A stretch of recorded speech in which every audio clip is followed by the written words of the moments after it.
I'm not like someone that thinks before they speak, Yeah, you know. no, So I don't it's either like, much, so it's fine. It's more exciting. It's more exciting that way. That's very, very cool. Perfect.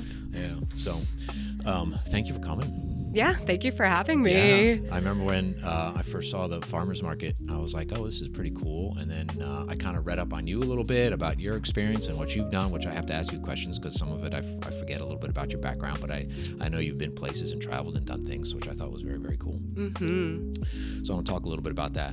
And and then you were just really kind and sweet when we first started talking because I had a lot of stuff going on. So you were kind of very cool to just hang out and talk with for a little bit. Really gracious. Yeah, thank you. So I appreciate that. So, the farmers market's coming up in a month. Yep, from today.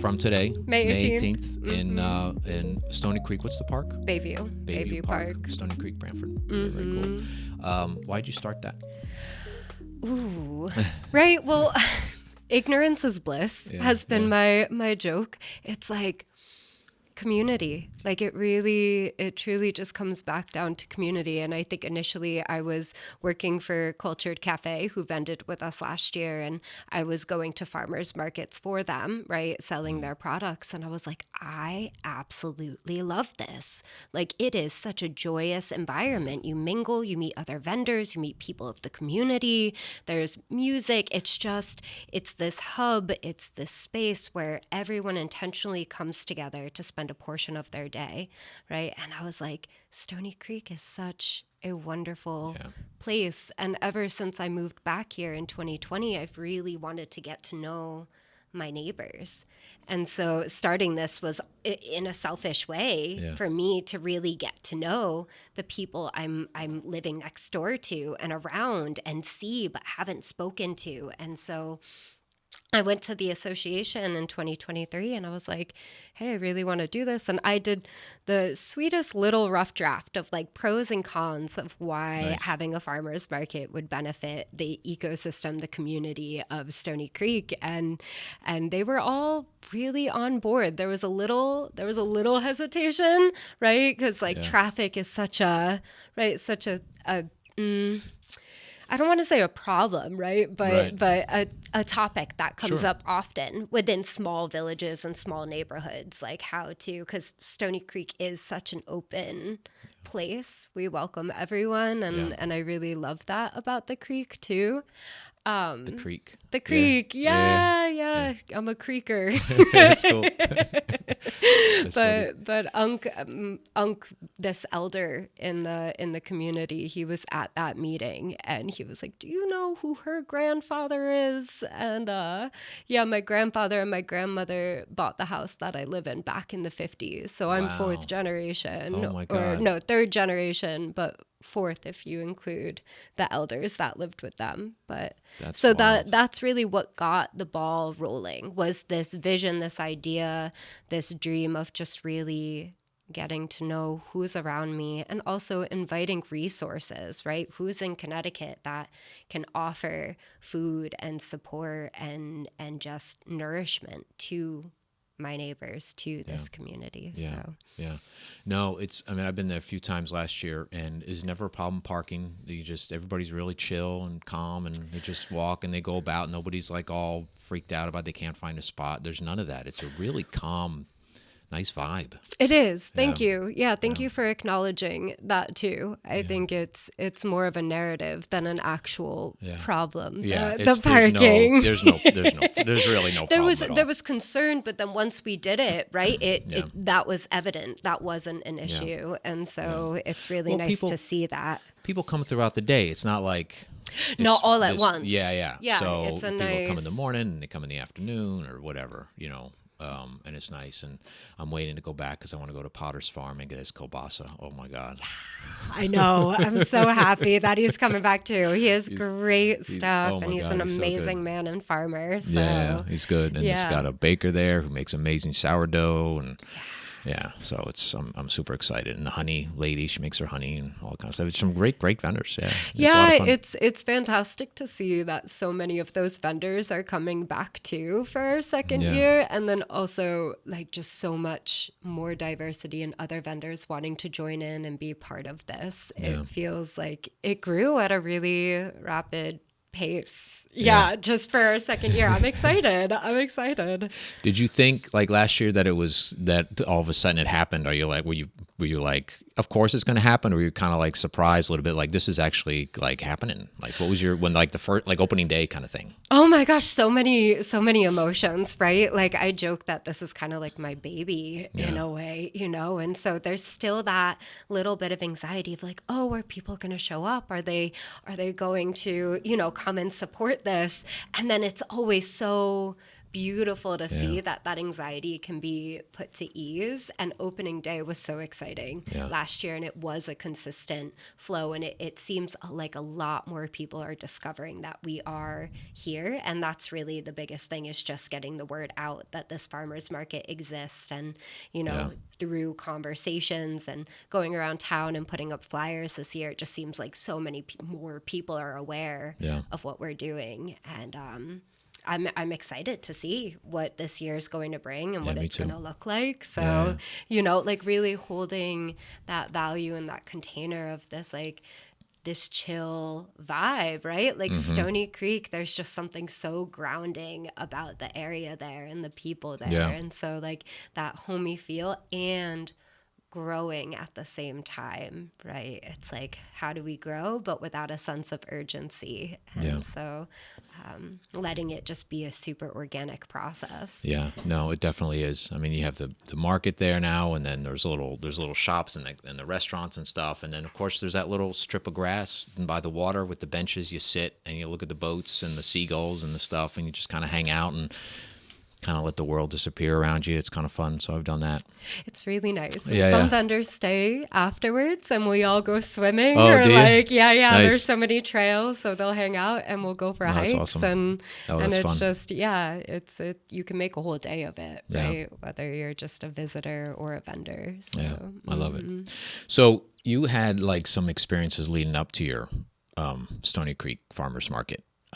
You traveled. So tell me some of your travel experiences. I'm sorry, I can't remember. I can't have an example. I don't remember. It was last year, and my brain sometimes doesn't go that far back. But you're telling me you don't remember all the details of my life? No, I don't remember. Sorry. It's okay. I also just am always like, oh wait, that's right. That was my life too. It's nice. Yeah. It's nice to reflect on those moments. And I've done a lot of traveling. When I was 19, traditional college didn't seem the right route for me. And so I bought a one-way ticket to Finland, and I did woofing and workaway projects throughout Finland and Lithuania and Belgium and Scotland. And so I was out there for a little over 6 months until I had no more money. Yeah. And then I was like, Dad, I got to come home. Yeah, time to come home. Yeah. And I feel like I went out on that venture to discover pieces and parts of who I am and what my interests are. And that has really been the whole journey, right? I mean, continuing to be the journey of learning who I am. But I feel like those moments where maybe I felt lost or I was seeking, they were all really just teaching me and kind of forming me into the human that I am today. And I was lost. Like I went out of, I don't want to say fear, but I struggled with my mental health. I struggled with different substances. And when I came back, I felt really lost within those places in my life too, not feeling secure. And then I had the opportunity to go to Costa Rica to the spiritual center. And I went as a client and I lived off grid for about 3 months. And I always say that it saved my life. It really did. It taught me just to be in relationship with that own inner guide, with that connection to my heart, with that connection to myself. And I ended up returning there shortly after as a volunteer and stayed there as a staff member for nearly 2 years. And I always joke around that they raised me in my 20s, and they did in a way. It gave me an opportunity to restart and question who I am and who I want to be. And I go back every year to just commune and also recenter and be of service. And then I moved back here in 2020 because I went to go and get my certification in yoga in Guatemala, and then the border shut, and I had the option of either going to Costa Rica or coming back to the States. And I was like, oh, like I got to get stuff from home anyway. Like it's going to be what, like 2 weeks of like shut down, and okay, yeah. Yeah, that didn't happen. And then I fell in love with gardening and plants, and I went down the path of becoming a clinical herbalist, and just really created a life, or am creating a life here. So yeah, I traveled. I love it. I travel for a bit. I love it. Where the retreat center in Costa Rica? Where is that? Where's that near? So it's right outside of this tiny little town called Aguacate, which is avocado. But it's on Lake Arenal, so it's in the Guanacaste region. It's like northwest. Northwest, okay. Yeah, Costa Rica. It's up that way, okay. Mm-hmm. Yeah, I went down to Santa Teresa 2 years ago, last year. Isn't it? It's a beautiful country. Yeah, it's amazing. Yeah, I've been twice. I've been to Nosara and Santa Teresa. I was all on the. I didn't go, but the reason I asked is because I went. I took a bus. I went because Santa Teresa on this like little weird peninsula thing, on the Pacific. Anyway, so I took a bus across the peninsula to go look at some waterfalls or something. I never made it to the waterfalls, but I'm walking. I decided, instead of taking the path that everybody takes, I'm like, I'm going to do different. Yeah. Didn't work out, and it's all uphill. I have it's blazing hot, and I have Birkenstocks on and whatever, and I'm just walking, and finally I found this like yoga retreat meditation center like way on top of the hill, and waiting for you. I go in there, I'm like soaking wet, just sweating and dehydrated, and I had no water left, and I was like, help. Did they welcome you? They did. No, they were super cool. They're like, have a seat, let me get you some water. So I sat, I drank a little bit of water, and then I just walked down the hill, and I got back on the bus, and I went back. I was like, I'm not walking. Never saw the waterfall. Yeah. But it was fun. It was a blast. Yeah, no, it's such a neat country, and the people are really sweet, and they truly live by pura vida, right? Yeah, pura vida. My God, yeah. It's like pure life. Like everyone is just like, come sit down, drink some beet juice. What do you need? Like, they're amazing. Like, they're amazing. So that's very cool. They should go there. Yeah, I love that. Yeah, that's very, very, very cool. And then I can feel that you bring all that energy with you, because it's just this very calmness sort of vibe you got going on. There's no urgency much to anything, but things get done, obviously, because you created a farmer's market, so it's not like you're just hanging out. It always cracks me up when people are like, you're so calm. I'm like, I have 500 things going on inside of me right now, but I like, and it's all beautiful. Yeah, I do. I would say that I like to direct my energy towards things that feel, I don't know, not just beneficial for me, but for the community too. It's hard to do. It's hard to be able to do that. And I mean, you can do that, right? But then you also got to like survive and eat and stuff. So it's hard to like channel that and do really what you want to do and still be able to live and sustain yourself and stuff like that. So it's a difficult balance, and you seem to figure that out a little bit. I have fun with it. Yeah. I think it's really important just to remember to not take it all so seriously. And that's what I come back to too. It's just like how can this process be of joy, right? Yeah. And like when I'm like coming from that place, it doesn't drain me.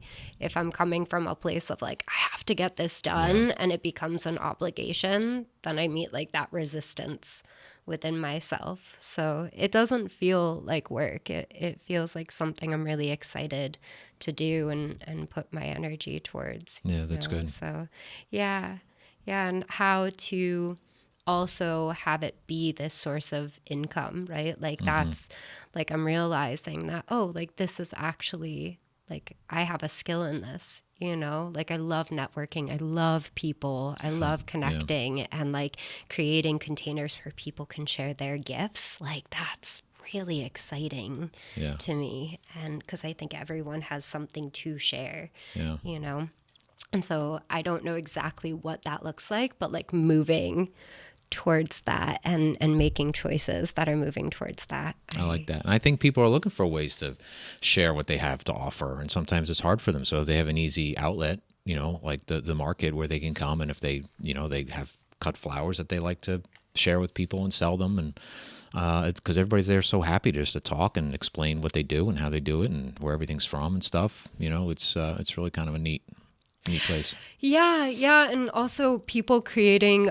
community offerings. Like we have the neighborhood music school coming this year to come and do some stuff with the kids. Cool. And then there's some other yoga instructors that are going to come in that little benched area you were speaking of by the water. Yep. We're going to kind of have it so it lines up where they can do a yoga class, a yoga flow there, right? And everyone can meet up at the farmers market or go to the farmers market afterwards kind of thing. So collaborating in a bit more, I don't know, creative ways. That's cool. We'll see. That's really good. Mm-hmm. Yeah, we need those outlets. Mm-hmm. What else do you do to keep yourself busy? Like you have the farmers market, but then that's only May to what, October? Something like that, November? Well, yeah, May to November, definitely a lot of pre-work, right? Like I've been communicating and mapping and scheduling with all of the vendors, and will be up until we launch. And then it's kind of more just easeful May to November. But I'm also right now I'm taking 2 courses at Gateway. I'm hearing back from Wesleyan this week whether or not I got accepted as a transfer student. So congratulations. Thank you. Yeah, I hope that works out for you. That's awesome. Yeah. I applied last fall as the early decision. And since I haven't been in academia for a decade, they were like, go and take a couple of classes. Okay. If you do well, we would love to take you as a transfer student. Awesome. Awesome. I'm doing well. Did you do well? Okay, I'm good. doing very well. Good. I really love my professors, so that makes all the difference too, I think. So, but I'm just taking a composition class and a sociology class, or not just, but those are 2 subjects that I'm very passionate about. So I hear back this week, and whether or not Wesleyan is on the horizon. I think so. I hope so. Yeah. If anyone from Wesleyan is listening, you want me. Absolutely.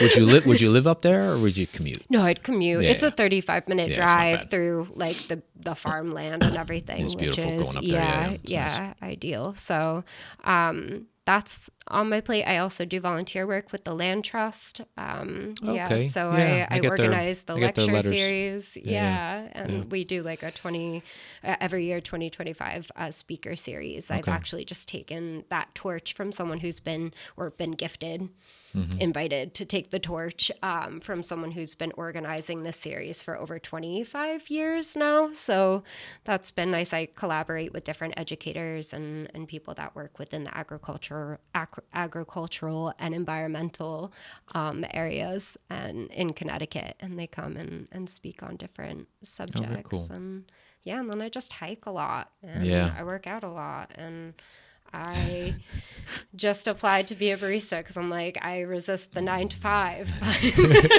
But like you're saying, woman's got to eat. So. Yeah, that's what I'm getting at. Yeah, it's hard. Yeah, I haven't had a 9 to 5 in a while, and sometimes you think, like, especially like around the holidays and then early winter when things kind of slow down a little bit, everybody's sort of regrouping and stuff. I'm like, So far, so good. Things are good. So that's funny. So good for you. Hiking's great. I used to do more hiking than I do now. My youngest son does a lot of hiking. I talk to him, and he's always taking the dog out and he explores all over the place. He goes to different parks and wherever, there's a bunch of stuff in Connecticut. We're lucky. We have a lot of things in Connecticut. There's so many beautiful trails around here. And then I really pair the hiking. So like I said, I'm a clinical herbalist, and I don't work with patients so much anymore. I did that for about a year.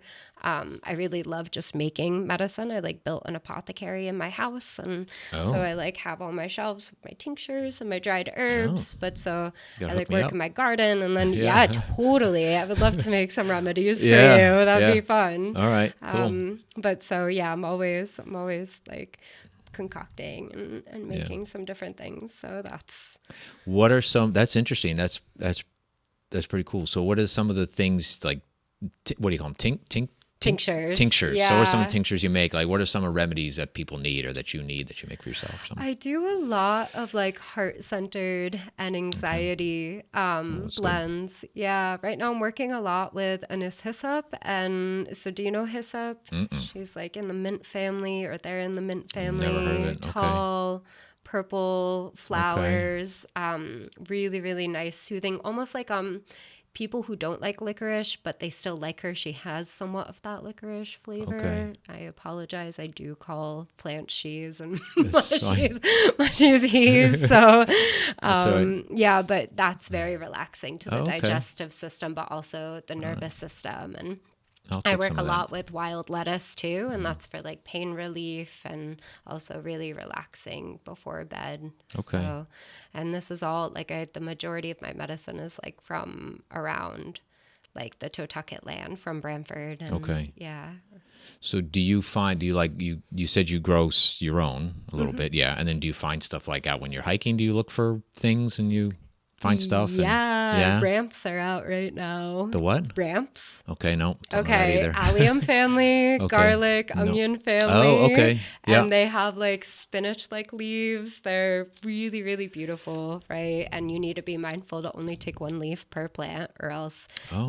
you can kill the plant, or you don't want to take the bulb because then they won't come back. Sure. But they grow in like these like muddy areas. So I've been trail running, and then I just like harvest and use my hat. I love it. Grab it, just like running and gnawing on greens, leafy greens. so But cool. then they Yeah. make the best pesto, Okay. Oh. right? And then Okay. also when you think about the time of year that we're in, Yeah. allium plants, those bitters and those like more astringent and garlicky kind of herbs are going to be really good for your digestion, because Yeah. it's like the transition into kapha season, Okay. right? So extra mucus, everyone's Okay. coughing, everyone Yeah. has the allergies.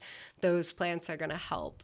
Okay. Right, alleviate all of that extra. I feel like this extra is probably mucus. like a lost like knowledge for a lot of people. Like I'm sure that was very common. Don't really know. Oh my when, but, gosh! like, Yeah, 200 even years ago. even 2 generations ago. Yeah. I was speaking to an elder yesterday. It's like my grandmother used to make dandelion wine. I And was just going to ask you about dandelions. Yeah. yeah, it's like I'm a big believer. I'm like, yeah, the wildflower movement, like we do not need sterile green yards. Yeah, There is no function or purpose No. to it, and is super harmful. And so Yeah. like let the flowers grow, right? Like Yeah. I was late because I was playing in my backyard with my 5-year-old really? best friend and neighbor, because we're like, there's violets and dandelions. And like, Yeah. the fact that yes, maybe in a sense it's been lost, but it's not forgotten, right? Or maybe it's been forgotten, but it's not lost, however you want to put it, but it's still here, and people are still like practicing and carrying that wisdom and sharing it. And Yeah. Have you thought about like taking people out on hikes and showing them, what's good, what's bad, what it's used for, that kind of stuff? yeah, I do want to find myself teaching a bit more. That'd be fun. I'm getting more comfortable public speaking. Okay. That's been like You're doing good. Yeah. I appreciate the reassurance. Yeah, sure. But the one-on-one I'm a bit better with. It's like put me in a room of people and I'm like, Yeah. hi, I'm scared. Like I don't even know my name. Like Yeah. I just start with that, but I'm growing into more comfortable zones in that. And so as I do, I think, right, it's just exposure therapy. Like you got to do it in order to kind of overcome that. And so, but once I start going on plans, like I can't stop. So I think that would be a great place for me. Yeah. I'll let you know when I do a plant walk. Yeah, And come. definitely let me know, because I'll be there. Do it. That's because I would love to kind of know more, because I'll be I'm like, I wonder what that is. Like, I'm not going to eat that, but I wonder if I could, kind of thing, because you don't want to eat the wrong stuff, because it may be. I mean, what's the danger of like, is if somebody's trying, like they read a book and they say, oh, I think that's such and such, whatever, and they eat, like, is there anything like if somebody eats it, that's something, I mean, besides maybe getting a stomach ache? Yeah, most times, right, if you're just the tiniest bit, like you would be okay, it would be like a stomach ache or a headache or these reactions. If you ate a large quantity, then you need to be more concerned, right? Like lily of the valley and ramps are the two biggest, like the ones that you need to be concerned about, because lily of the valley is deadly, right? Oh, okay. And so that could kill you, and you don't want to do that. No. Yeah, so That probably wouldn't be no. that would be a hard death, I would think. Yeah. I Probably. don't think it would be like that pretty. It's Okay, a pretty yeah. flower. Okay. The flower's a lot prettier than Yeah. the death that she puts. Yeah, I would think. Yeah. The prettiest ones are the deadliest ones, right? Yeah, and you don't want to eat berries, right? That you don't Yeah. know. And like elderflower, right? Do you know elderberry? I've heard of it, of course, but I couldn't pick it out. Right. It grows all around. And the flowers and the berries you can't eat raw. You have to cook. You need to put in water, or you could make a tincture out of them. Okay. Right. But you never want to eat the actual fruit. And then the flowers are fine. But if you ate the bark or the leaves, like, you could get really sick. Okay. Like, so it's also knowing about the parts. So I do think it's wise, right? If you don't know, ask, right? Or do some research. And I mean, there's a lot of information online, and I don't always think that it's correct, right? Like TikTok, I wouldn't learn from TikTok. Yeah, no, I don't think that's probably like good. learn from someone who's really hands-on in the ground, like doing this. But and I'm grateful. I've had a lot of really fantastic teachers, and I feel like they. So what's your title with that? Like, what are you certified? What's your... I'm a certified clinical herbalist. Clinical herbalist. It sounds so professional. Yeah, but I also okay. like to just, I'm a community herbalist, and I'm a lover of plants. Like, that's, I love it. Maybe kind of like a chaos gremlin, woodland creature kind of feel. Yeah. Okay. Chaos gremlin woodland creature. That's cool. Okay, maybe we cut that out. I don't know. We'll keep that in. I like it. That's funny. What what are some of the things you grow at your house? Ooh, lots of chamomile, lemon balm. I have patches of nettles now, which is so exciting, and bee balm, St. John's wort rue, marshmallow, and then I do like yours. Marshmallow root, not marshmallows. Yeah, you're not going to get like the squishy little dudes. That would be really cool. That would be they're cool. Just but the flowers are really soft, and so are the leaves. But marshmallow is really good for your digestive system. I never heard of that plant called marshmallow. Mm-hmm. Huh. Althea, I forget the genus, but really tall. Okay. Beautiful. All right. Lady, of course. No men in the garden. No, the fungi. Okay. That makes sense. Which we have a really fantastic fungi cultivator that's going to be joining us this year too. Yeah. Oh, good. Union City. Patrick is great. Oh, cool. From Prospect. Okay. Yeah. He does like majority cultivating in-house, but then also some foraging too. So yeah, that's probably even more dangerous, foraging for mushrooms, because I don't know, I'm just guessing, because mushrooms can be really bad, like the wrong ones. Yeah. Yerma, when I lived in Finland, he would always say that you could eat, one mushroom at least once, every mushroom at least once, but that would be like your last time. In the sense of like, if you ate it, like you would, you would say this in Finnish. So I'm probably like butchering. Yeah. Don't ask me to say it in Finnish either, but like. That's funny.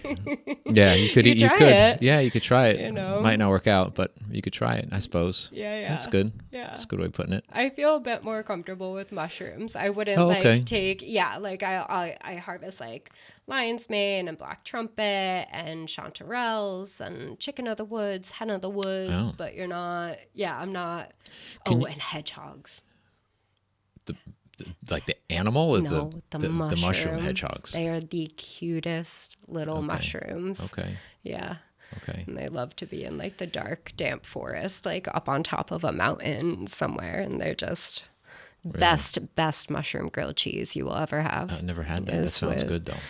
It's a staple part of my diet. Yeah, because the ones you get we get standard mushrooms in the grocery store, right? Like the regular ones. Like you can't really find like. Just like but the white bell. Like, those have no nutritional. Yeah, there's nothing. Value. Yeah, there's nothing in there. No. Yeah. So what mushrooms can we find in the woods here in Connecticut? What I just listed off. All of those, really? Yeah. Mm-hmm. Wow. Mm-hmm.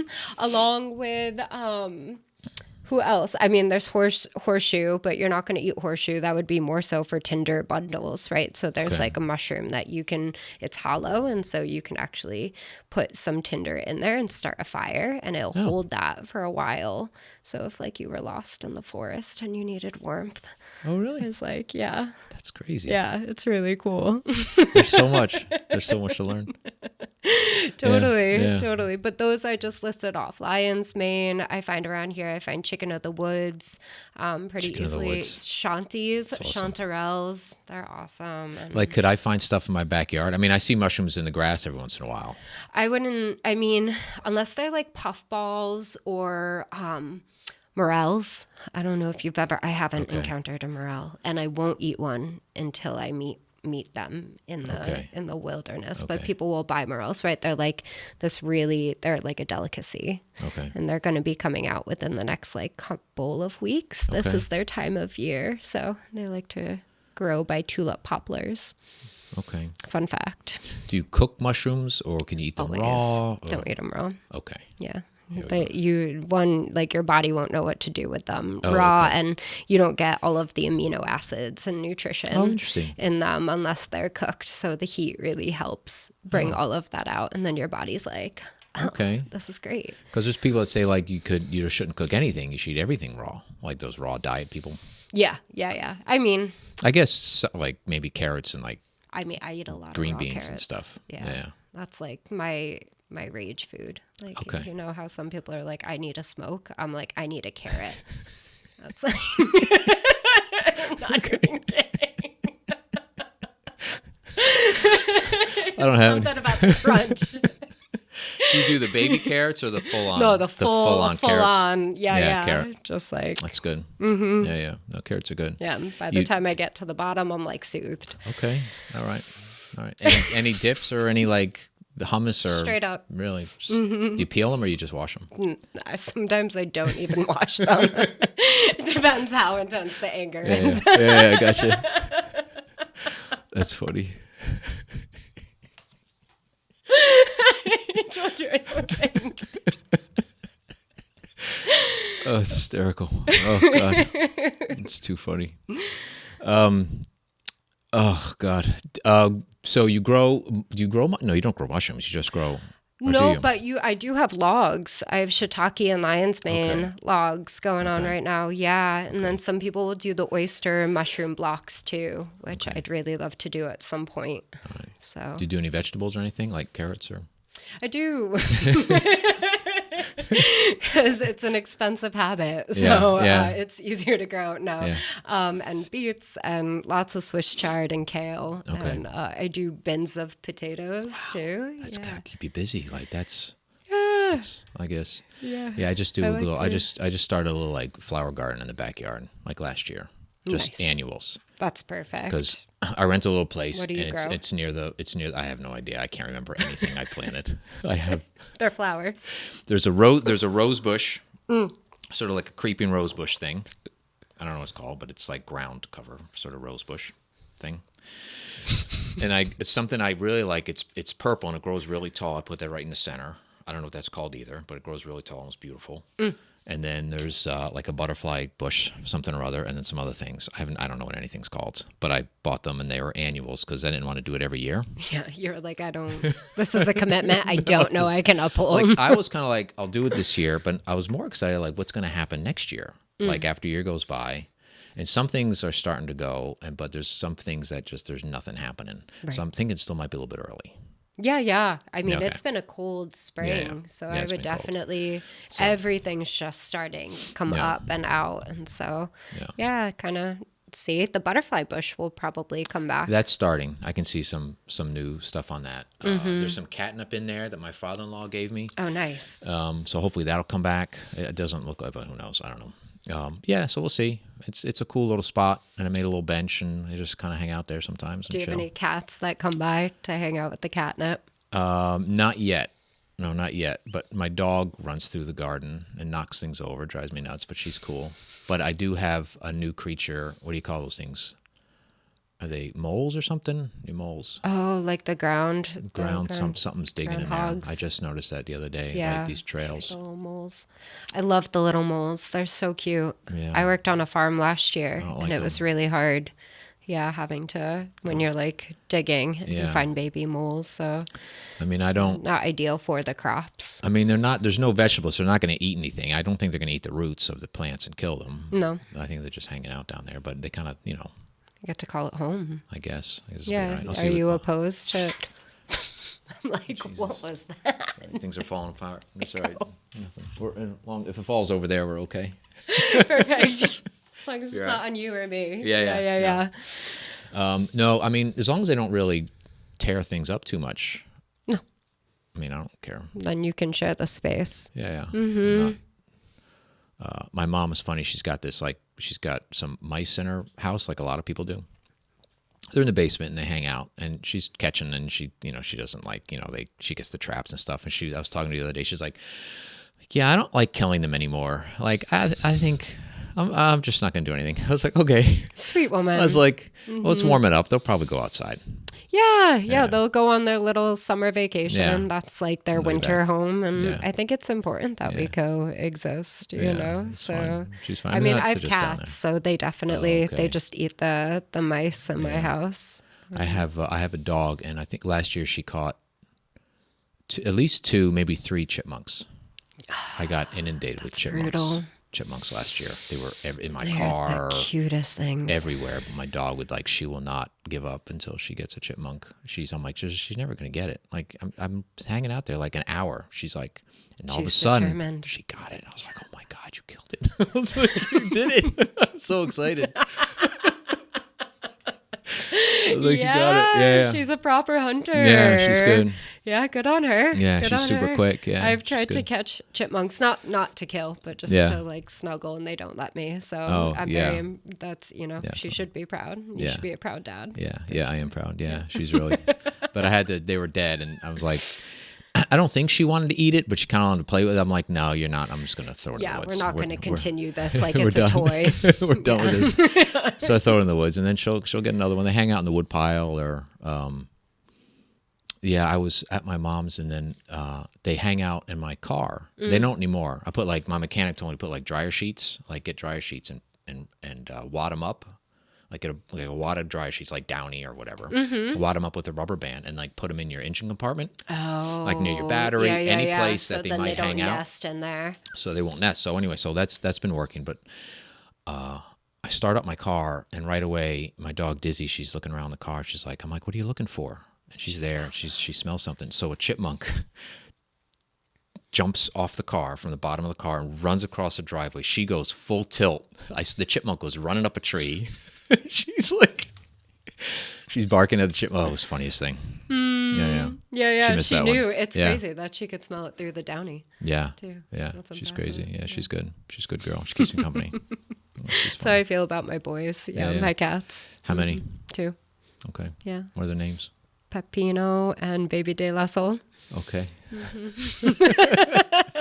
Peps and Sol. I like to hear that when you're out in the morning. They're outdoor, obviously, right? You keep they're indoor. Okay. Yeah, because my brother and I got them together. We've lived together for a bit since the pandemic, and so he wanted to keep them indoors, but I take them out when I'm playing in the garden, and they can just frolic around. But I have to keep my eyes on them. It's too late. They're too comfortable. They would not survive in the wilderness. No. One's 23 pounds. One's 8 pounds. They eat the same food, different metabolism rates. I guess. Yeah.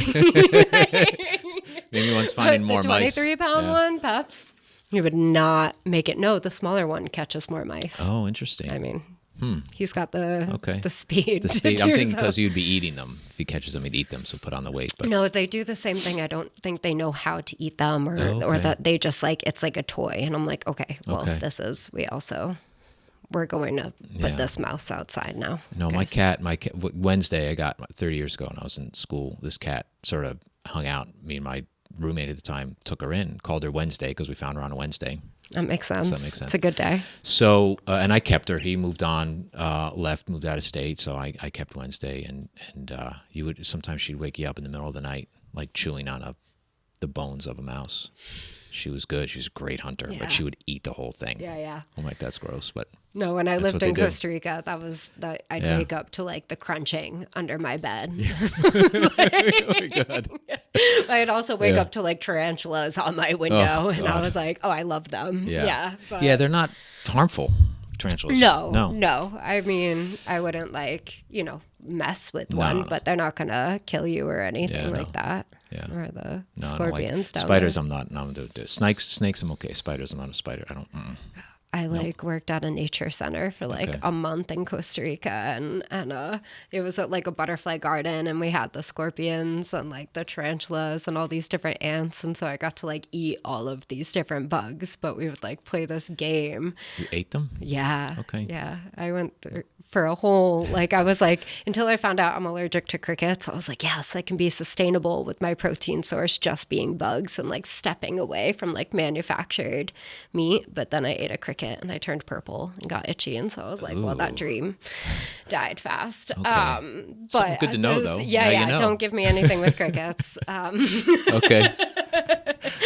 But so the kids and I, we would take this stick and we'd put a scorpion on the stick, and we would just kind of see, it was like the game of chicken, like who would let the scorpion kind of like go on their face, and it would just like walk back and forth. It was a really interesting group of people, right? Like we were all there, like we love bugs, like we love insects. So, it was getting out of your comfort zone, but I guess I don't get that skeeviness that people feel when they see like a spider. Yeah.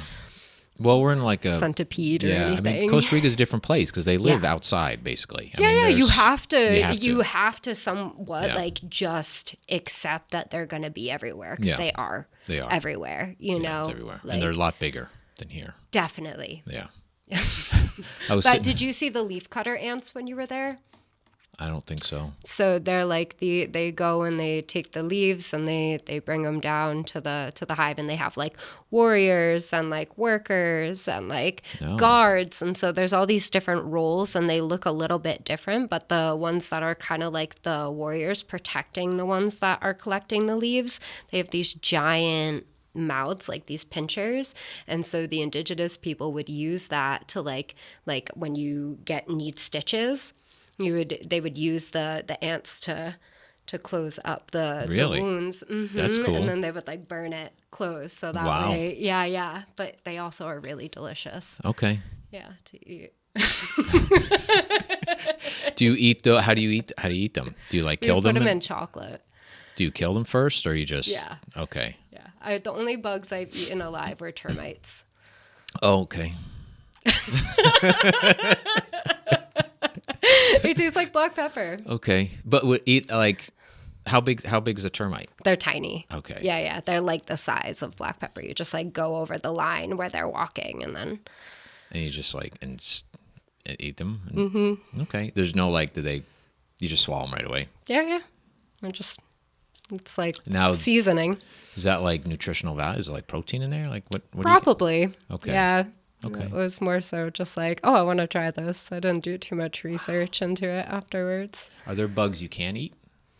Oh, I mean, for you, you can't eat crickets. Yeah, I'm sure. Okay. Like, yeah, I mean, but there's lots that you can. I think crickets are the most common. But then from what I understand, if you go to Asia, right, there's these markets where, right, our farmers market, you find produce and cheese and flowers, and you go to some markets and you find like bugs and scorpions and fish, and it's different worlds. Yeah, totally different world, right? I mean, have you traveled? You seem like someone that's explored different not as much cultures. as I like. I'm getting there, but yeah, Costa Rica was probably the most different place I've been. Okay, like.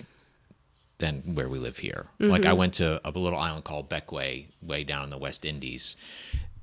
That's a little bit more touristy, so it's not, but it's not like Costa Rica, but it is. It's an island. It's a Caribbean type island, and the climate's beautiful. And we'd walk on the beach, and there was a guy selling coconut water, and so we'd get that's the best thing ever, like fresh coconut water right out of the coconut. It's the best, totally. But there was a lot of like hotels and stuff, so there wasn't a lot of like explore Costa Rica, even on the beach. I mean, I never went into the jungle. That's something I still want to do. I want to go back and like explore the interior of the country.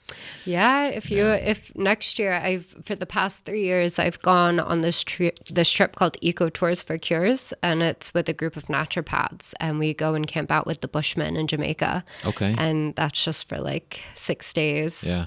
5 nights, 6 days, and it's great. You're just in the elements. Yeah. Like you're really like living off grid, and you get to know the medicine around you, the food around you, and you live like a proper Rasta, like a true Rasta. That's wild. Yeah. So yeah, I haven't gone camping, and I almost went. No, last year I went to a off-grid cabin in Maine. Oh, nice. Which was cool. It was amazing. There was no, they had solar, and there was no running water. They had like a little jug of water for drinking water with a pump, but no like electricity or anything like that. And they had a wood stove and a fire pit, and it was warm. I didn't need the wood stove, but you just hang out, man. It's in the woods. There's nobody around. There's a little stream in the back. So me and the dog she'd go explore, and I'd hang out. And that's nourishing. Yeah, it was great. Yeah, the only drawback was, so since there's no running water, there's no bathroom, there's no shower, but I don't really care. And there's no outhouse. There was a porta potty.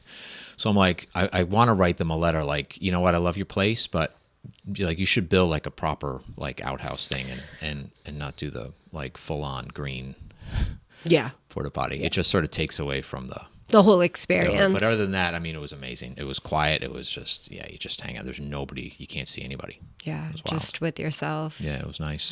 And then, so there's no phone. I mean, I had cell service, but I try to put that away. And to turn that off and just like fully be where you are. Yeah. Yeah, it's like nice. Such a gift. I feel like really everyone should do that at least once a year. Yep. Yeah, like for a couple of days, just put it away. It doesn't need to go. be for a super long time, but just enough to like, there's so much stimulus all the time, right? So it's like sometimes we need to just step away because that's not going to stop. Yeah. Right. Like this is always going to keep going, this reality. So, I forget who said it. I was scrolling through, talking about phones, scrolling through, looking at, just passing time. And somebody said like, there's a problem, like kids aren't bored anymore, right? Because they always have something to do. Like I remember as a kid, like there's like nothing on TV, and you just sit there, or you go find a friend, or you hang out. But so it's kind of nice. It's important even for adults too, just to sit and be bored and like just look out the window and just not do anything. Yeah. Don't watch TV. Don't read. Don't I mean, if you fall asleep, that's one thing, but don't try to, just lie there. So I do that. It's nice if I'm feeling sort of like I just need to disconnect. I'll just do that.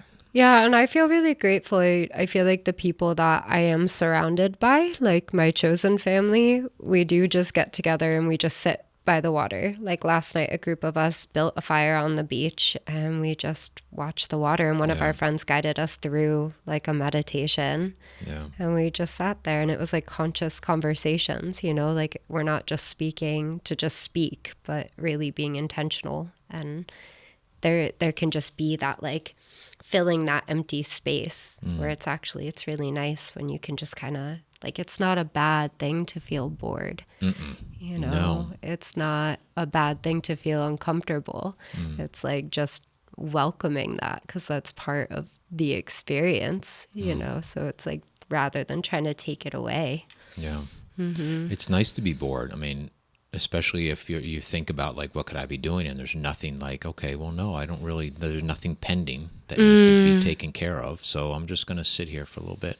Like I'm going to just lay here. And not do anything. Yeah. It's I nice. love laying in my yard. Yeah. That's like, oh my God, I can't wait when like finally like these past couple of days have been good. Yeah, the past Monday felt like the first proper day of spring, like, and I just was like, yeah, so good. Just soak it up. Otter mode. Just like, I love it. Yeah, like before you got here this morning, I was just putzing around. I was getting some work done. I set this place up, and oh my God, I looked out window. I'm like, it's just like sunny. So I was standing out in the parking lot, just soaking up some sun, just like, trying to take some breaths and watch people drive by and hang out and fun. It's nice. You can go out there in a t-shirt and just sort of, get some sun without freezing to death. Totally. Yeah, it's nice. No, it's a good shift. Yeah. It's a needed shift. Yeah, absolutely. This winter has been long, so. It has been. Which I'm grateful for the winter. And then, to a certain extent, I'm like, okay.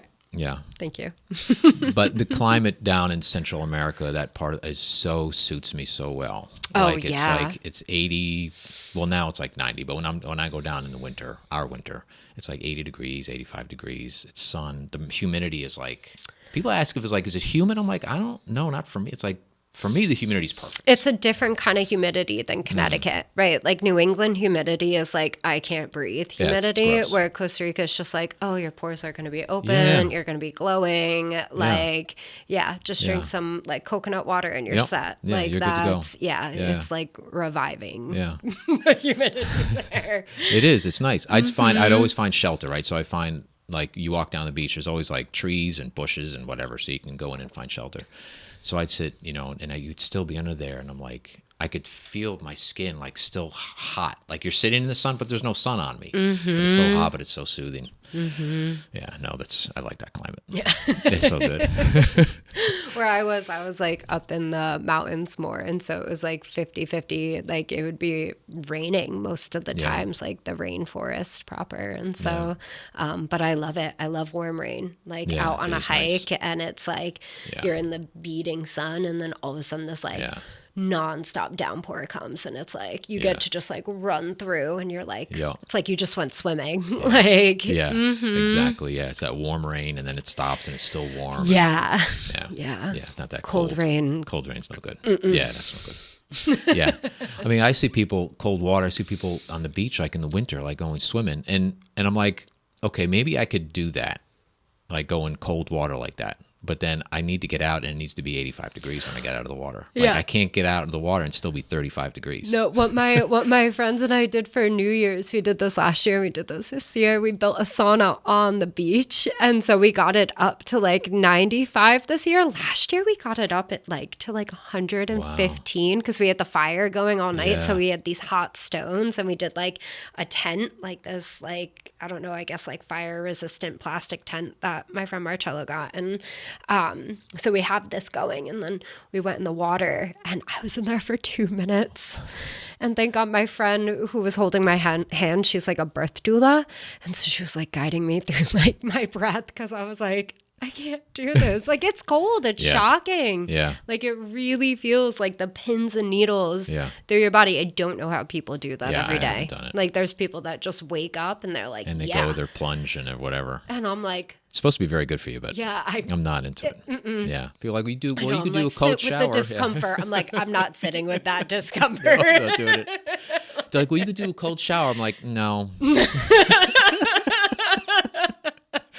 No, I'm not doing that either. I'm okay. I'll be all right. I'll find health in other ways. Exactly. Thank you very much. Yeah, I'll drink my mushroom coffee. Yeah, I need a cold shower. And sit in the sun. Yeah. I like my hot showers. Me too. Yes. No, they're very nice. I'm like, I'll do it for like literally like half a second. And I'm like, good job. Yeah, that's it. Good job. Yeah. In the morning, like, getting ready, like splashing water on my face. I'm like, ooh, I'm gonna wait for that water to warm up a little bit before I splash water on my face. Just like sometimes it's nice to cold, but the whole cold shower thing. Yeah, I have. Yeah. But I just I'll be healthy in other ways. Like I'll do that. I'll drink my celery juice. Yeah, celery juice and mushroom. I do mushroom supplements. I've been doing those. I do turkey tail and reishi. Oh, cool. Yeah. When I first started doing them, because it's like a detox thing, right? Yeah, great for your immune system. Yeah. So I first started, and I'm like, God, I stink. Like, I smell so bad. I think I was just like pushing all the toxins out. Like, it was awful. I'm like, oh my God. But then it evens out, and you got to do that kind of stuff when we're in quarantine. Maybe. Yeah. I was like, Jesus, I couldn't like control go to Maine. it. Yeah, go to Maine, go in the woods for like 2 weeks. Yeah, I think it lasted like 2 weeks. It was funny, but it's good. And I started drinking that like rye stuff, not every day, but it's kind of nice. Like late in the afternoon, if I want a little coffee, but I don't want to drink like coffee late in the afternoon, I'll have some of that, and it's kind of nice because it's warm. I tell people like, how does it taste? I'm like, well, it doesn't taste good, but it doesn't taste bad either. Like it's this weird. Like I sort of like just describe it like Swiss Miss. Remember, Swiss Miss chocolate like that? It's like that, but just not chocolatey. I don't know how else to describe it. And then I'm like, I'm good. That's what people are like. You're like, no, thanks, I'm good. I don't want to. I'll take a cold shower. Yeah. I'll do a cold shower instead. But I don't know how else to describe the flavor of it. It's weird, but I mean, it's like it's not bad to drink, but it's nice. It's kind of warm, and it's sort of very neutral flavor, and I like it on ice, like with cold milk and ice, and then I'll shake that up with like a little bit of maple syrup or a little bit of vanilla extract. So you add like and stuff then, to it. I'll just do straight. Yeah, maybe I could do stuff. Add some honey. Play with it. Yeah. Maple syrup. That might be good. Yeah, I'm a fan. Yeah, that'd be good. There's a place. There's a convent is it Guilford, North Brantford, somewhere around here. They do. They have trees, so they get their own maple syrup and they send it off somewhere local to boil it down, whatever, and then they sell it in their little gift shop. Oh, sweet. Yeah, I wonder. I'll have to get you I can't remember. It's I think it's Guilford, maybe North Guilford, this little convent. Just hiking over by Hoseley Ave, right, where the water supply is, like that Brantford East Haven line. And they had just a bunch of those lines going of the maple trees they were tapping. That's something that I really want to learn how to do. Yeah. On Friday nights, I've been milking goats. And so I'll go and do that tonight over at Olympia Farms in Guilford. And so like, I'm like... I was just talking to somebody about goat milk. It's really, it's a lot easier on the digestive system. Okay. Also, goats are just so cute. So the opportunity to spend some time with them is, really, really nice. I should try some goat milk because I like milk. I like whole milk. I like drinking milk. Mm-hmm. I was talking to a colleague of mine, and he met this woman, a few years ago, and they were getting to know each other. And I don't think she didn't grow up in Connecticut around here. And so he was telling me they're having this conversation. She says like the people in like Connecticut, it's like they grew up on like apples and milk. I'm like, yeah, pretty much.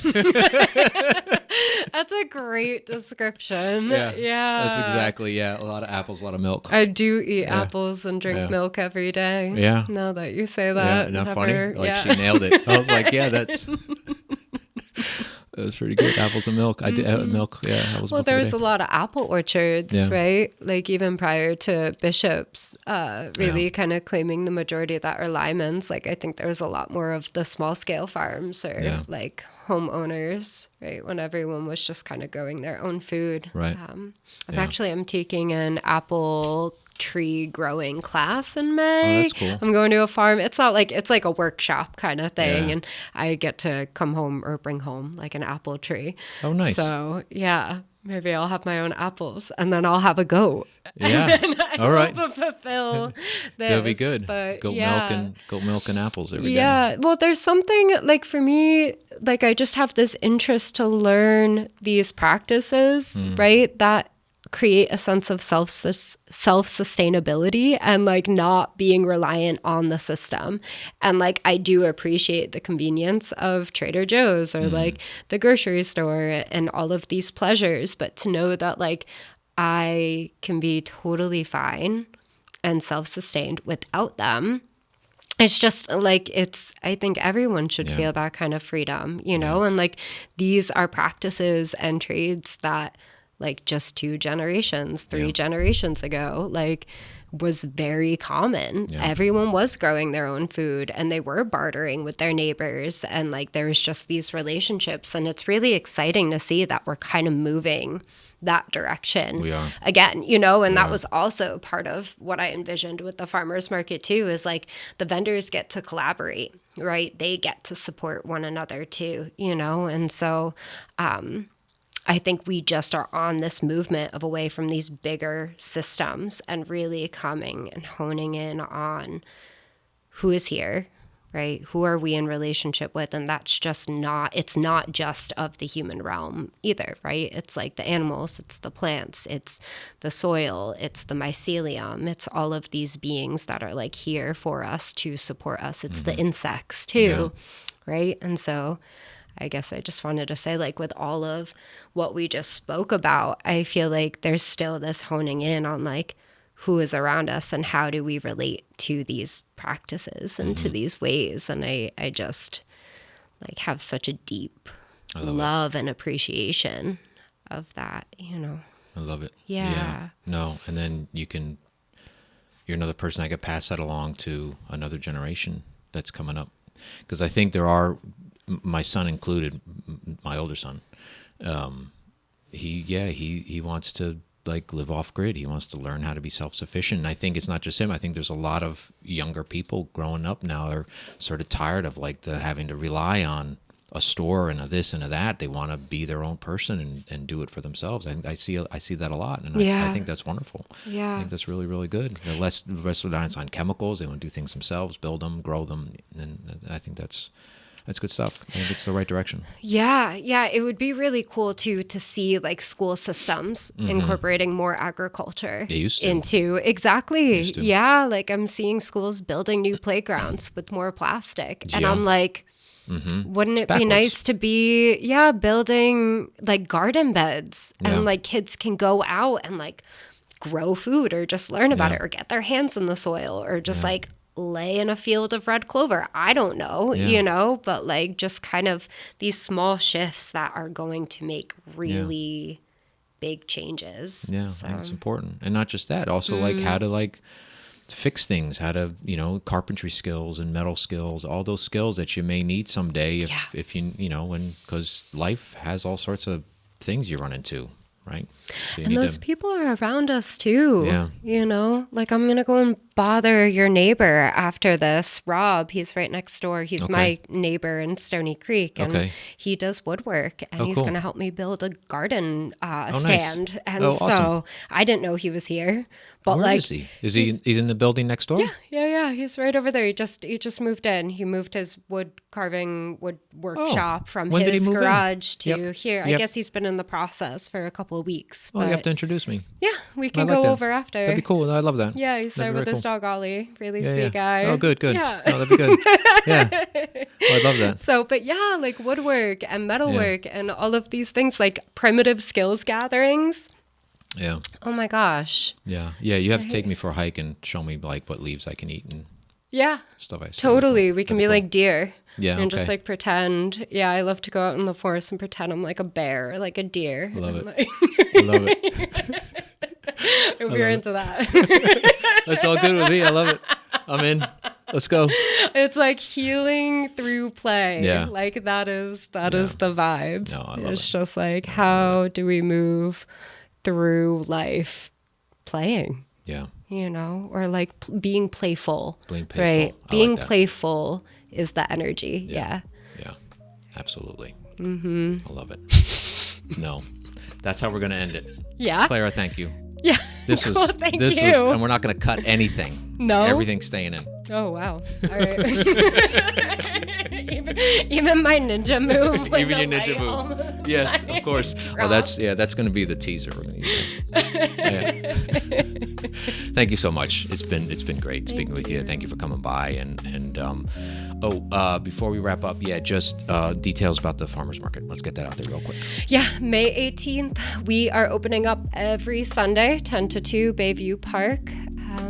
Bring a friend. Bring your baskets.